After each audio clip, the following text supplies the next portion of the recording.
आपको करना क्या है, बीच में अगर कोई बड़ा सवाल है तुरंत आप उसे छोड़ो, आप उन्हीं क्वेश्चन को सॉल्व करें। तो सम टाइम ऐसा भी होगा कि 5 में से 4 सवाल तो बड़ी आसानी से हो गए, लेकिन कोई एक सवाल ऐसा है जिसमें आपको सारी वैल्यू कैलकुलेट करनी है और उसके चक्कर में टाइम बहुत ज्यादा लग रहा है। इस तरह से आप लोग प्रैक्टिस करते रहिए। ये तो हुआ उनके लिए जिन लोगों ने एक बार अपना सिलेबस कंप्लीट कर लिया।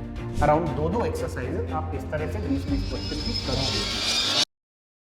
चलिए स्टूडेंट्स, तो SBI PO and SBI clerk के नोटिफिकेशन का आप लोगों को काफी टाइम से इंतजार है कि अभी तक आया नहीं। अभी तक की जो खबरें आ रही हैं उसके अकॉर्डिंग क्लर्क का जो एग्जाम होगा, प्री स्टेज जो होगी, वो आप ये समझ के चलिएगा कि फेब एंड में होगा, फेब एंड से लेके स्टार्टिंग मार्च तक। और एसबीआई पीओ का जो एग्जाम होगा वो हमारा मार्च को होगा, स्टार्टिंग मार्च में। ठीक है, तो नोटिफिकेशन जल्दी आ जाना चाहिए। जल्दी आ जाने का मतलब है न्यू ईयर के आसपास इनका नोटिफिकेशन इन दोनों का ही आ जाना चाहिए। अब इन द मीन टाइम, जब तक आप नोटिफिकेशन का वेट कर रहे हैं, प्लस इस बार उम्मीद है कि वैकेंसीज भी ज्यादा बढ़ेंगी। ठीक है, तो इन द मीन टाइम आपको क्या करना है, ये नहीं है कि बहुत ज्यादा रिलैक्स हो जाओ और आप ये सोचो कि अभी चलो अभी तो काफी ज्यादा समय है, थोड़ा आराम से चलते हैं, थोड़ा पढ़ाई पे कम ध्यान देते हैं, ऐसा नहीं करना है। अगर आपका सिलेबस कंप्लीट हो चुका है तो आपका डेली का आपका इस तरह से शेड्यूल रहना चाहिए, डेली का नहीं, आई विल से कि एक हफ्ते का आपका शेड्यूल इस तरह से रहना चाहिए कि आपकी एरिथमेटिक की प्रैक्टिस भी हो जाए, जो हमारे इजी वाले चैप्टर हैं जैसे कि simplification, number series, approximation, quadratic, उनकी भी सही से प्रैक्टिस हो जाए और साथ में डीआई का भी आप प्रैक्टिस करते रहे। तो अल्टीमेटली हमारी जो एक हफ्ते का जो शेड्यूल है, ईच वीक आपको करना क्या है, अगर हम उसके बारे में बात करें तो सबसे पहले आप ये समझ के चलिएगा जो हमारे इजी चैप्टर हैं, इजी चैप्टर का मतलब ये हो गया simplification, right, approximation, number series and quadratic. आपको इनकी प्रैक्टिस करनी है और आपको अल्टीमेटली कोशिश ये करनी है कि जैसे कि सिंप्लीफिकेशन आपको ये पता है क्लर्क प्री में 15 सवाल तक पूछे जाते हैं, अप्रोक्सीमेशन एसबीआई पीओ प्री में आपको 5 सवाल दिखेंगे और इनके भी 5-5 सवाल आपको दिखेंगे क्लर्क एंड पीओ में, राइट ना। तो अब इनकी इस तरह से प्रैक्टिस होनी चाहिए कि हाँ, कि आप किसी भी एक हफ्ते के अंदर इन चारों चैप्टर के मिला के ऐसा होना चाहिए कि अराउंड 80 क्वेश्चन के आसपास आप कर लेना। 80 क्वेश्चन के आसपास अगर आप अलग अलग सोर्सेस से देखोगे, you can solve it. 80 question solve करना कोई बहुत बड़ी बात नहीं है, बहुत ज्यादा समय भी नहीं लगेगा। 2 घंटे के अंदर सारे के सारे 80 क्वेश्चन आप निपटा सकते हो, हफ्ते भर का काम है ये, दैट्स इट, केवल इतना करना है। उसके अलावा अगर हम बात करें एरिथमेटिक की, तो एरिथमेटिक में सबसे पहले आपको क्या करना है, चैप्टर वाइज जाना है और हर एक चैप्टर का प्रॉपर रिवीजन करते जाना है। आप आराम से एक एक करके चैप्टर उठाइए, जैसे रेशियो हो गया, एजेस हो गया, एवरेज है, मिक्सचर एलिगेशन है, पार्टनरशिप है, profit loss, CI SI, percentage, right ना, time speed distance, time and work, apart from this thing mensuration, थोड़ा बहुत नंबर सिस्टम, इन प्रोबेबिलिटी, इन सभी चैप्टर का एक एक करके आप रिवीजन जरूर करते जाएं। तो इट इज रियली इंपॉर्टेंट कि आप जितनी बार रिवीजन करोगे उतना बेटर रहेगा। तो आपके पास में क्लास नोट्स होंगे, आप उनके माध्यम से रिवीजन कर सकते हैं। उसके अलावा मैथ्स की जो डेली क्लासेस चल रही हैं, आपको पता है कि आपके अपने बैंकर्स ग्राउंड चैनल, मतलब इसी चैनल पे सुबह 11:30 बजे डेली क्लास चलती है, तो उसके माध्यम से आप मैथ्स का रिवीजन कर सकते हैं। हर एक चैप्टर को हम लोग टॉपिक वाइज कवर करते हुए चलेंगे, तो उस तरह से आप रिवीजन कर सकते हो। अपार्ट फ्रॉम दिस थिंग आपको करना क्या है, आपको टाइम बाउंड मैनर में प्रैक्टिस करनी है।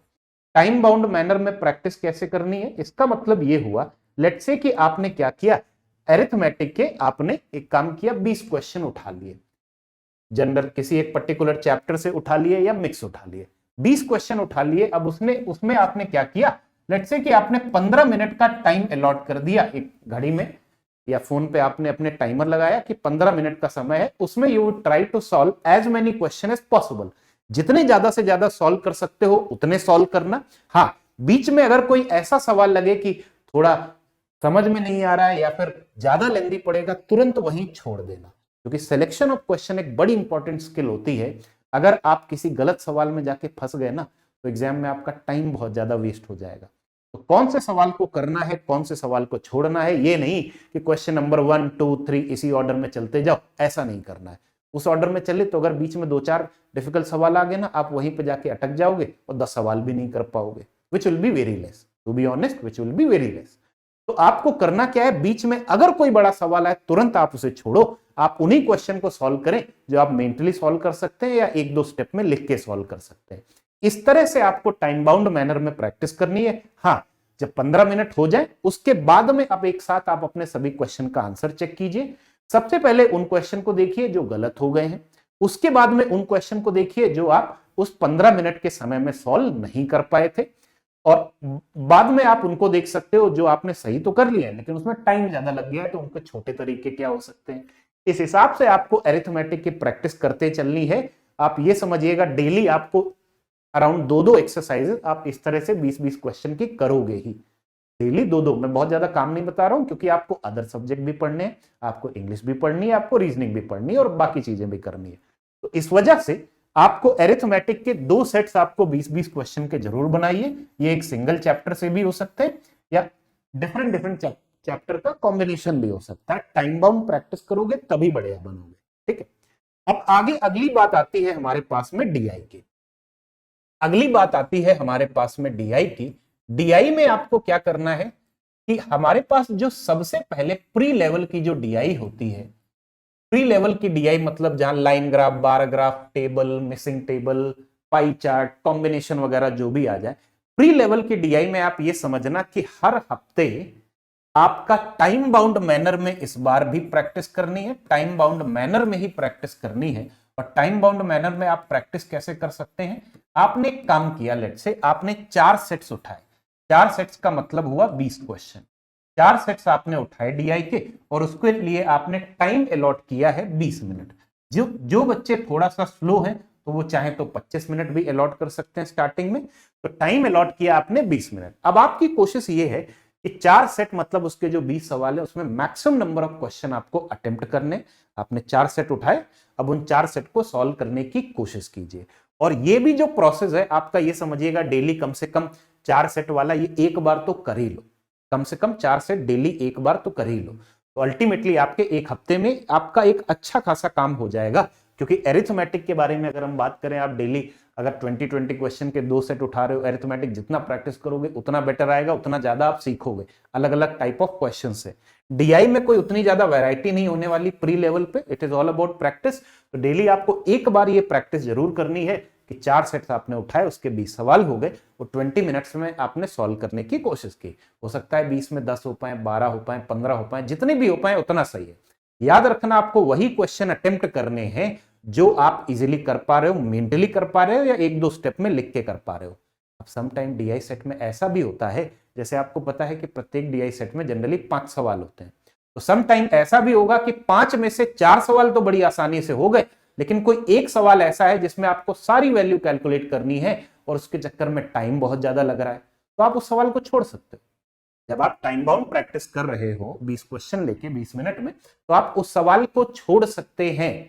तो जरूरी नहीं आपने कोई सेट उठाया है तो आप उसके 5 के 5 सवाल सॉल्व करो। मैनी ऑफ द टाइम 4 सवाल सॉल्व बड़ी जल्दी हो जाते हैं और एक सवाल को सॉल्व करने में बहुत ज्यादा समय लग रहा है, तो उसे छोड़ दो, उतनी देर में अगला सेट कर लोगे, अगले सेट के 4 सवाल फटाफट निपटा दोगे। समझ रहे हो ना? तो इस तरह से आपको स्ट्रेटजी बनानी है। टाइम बाउंड मैनर में प्रैक्टिस बहुत जरूरी है, वो चाहे डीआई हो या एरिथमेटिक हो या फिर हमारे जो इजी चैप्टर हैं सिंप्लीफिकेशन, अप्रोक्सीमेशन, सीरीज या क्वाड्रेटिक, इनकी भी प्रैक्टिस आपको टाइम बाउंड मैनर में ही करनी है। जैसे सिंप्लीफिकेशन के आपने 20 सवाल उठाए, उसके लिए आइडियल टाइम होना चाहिए 10 मिनट का। सिंप्लीफिकेशन के 20 सवाल उठाए, आइडियल टाइम 10 मिनट। अब उन 10 मिनट में आप जितने कर पाते हो उतना सही, राइट।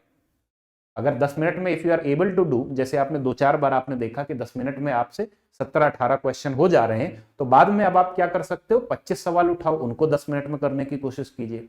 अल्टीमेटली स्पीड ऐसे ही बढ़ेगी, क्योंकि स्पीड बढ़ाने में 2 चीजें बहुत ज्यादा काम करती हैं। पहली चीज है आप सही सवाल उठाओ, मतलब कोई लेंदी क्वेश्चन मत उठा लेना या कोई ऐसा सवाल मत उठा लेना जहां पे आप फंस जाओ, जहां पे लगे फंस रहे हो या लगे कि बहुत ज्यादा कैलकुलेशन है, तुरंत छोड़ दो, चाहे भले वो सिंप्लीफिकेशन का ही क्यों ना हो। और दूसरा है कि आपको कोशिश करनी है क्वेश्चंस को मेंटली सॉल्व करना है, उसके लिए आपकी कैलकुलेशन स्पीड बढ़िया होनी चाहिए। और अपार्ट फ्रॉम दिस थिंग, किसी भी सवाल में क्या क्या स्टेप्स लेनी है उस चीज के बारे में भी क्लैरिटी होनी चाहिए। डन, ठीक है। इस तरह से आप लोग प्रैक्टिस करते रहिए। ये तो हुआ उनके लिए जिन लोगों ने एक बार अपना सिलेबस कंप्लीट कर लिया है। वंस अगेन याद रखना, आप जितनी बार रिवीजन करोगे उतना ही बेटर बनोगे। जैसे अगर मैं बात करूं टाइम स्पीड डिस्टेंस नाम के चैप्टर की, तो टाइम स्पीड डिस्टेंस नाम के चैप्टर में बहुत सारी चीजें होती हैं।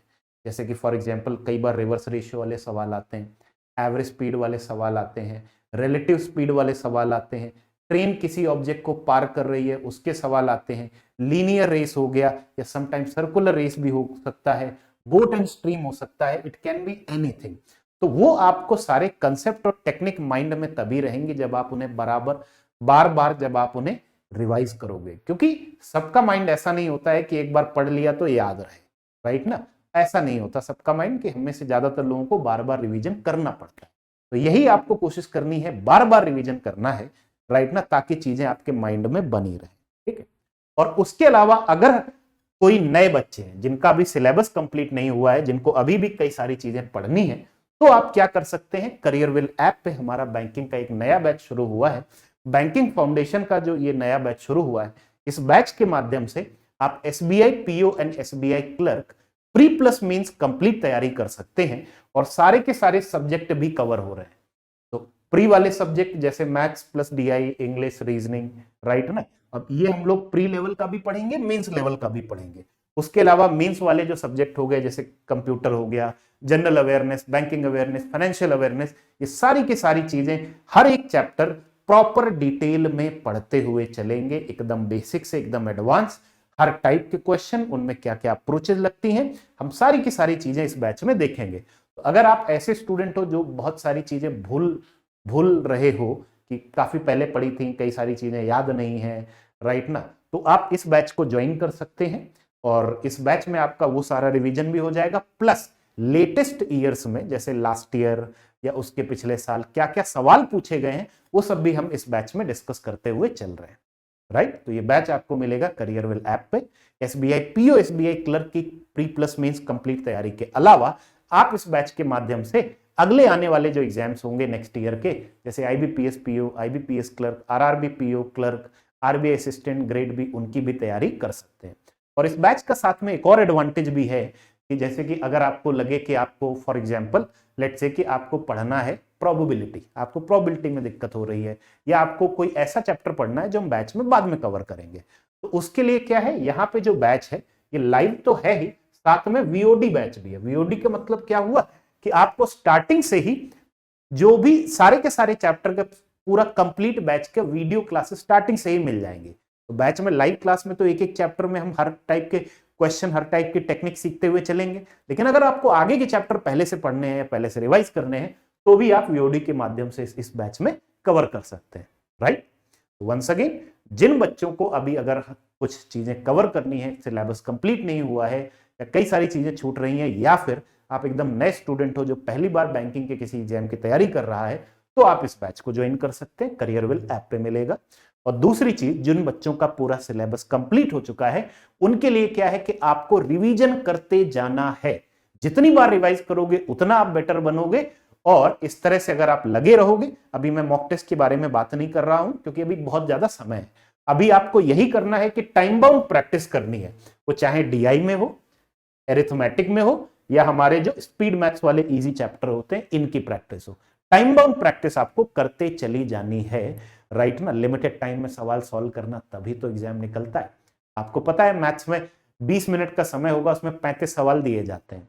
बढ़िया स्कोर तब आता है जब 27, 28 या 30 सवाल आप सॉल्व करके आते हो। तो वो टारगेट हमें लेके चलना है, और वो आपका तभी हो पाएगा, बढ़िया आप मैक्सिमाइज तभी कर पाओगे जब आप किसी किताब से ही चाहे भले ही ना सॉल्व कर रहे हो, तो भी आप टाइम बाउंड मैनर में ही प्रैक्टिस करें, राइट।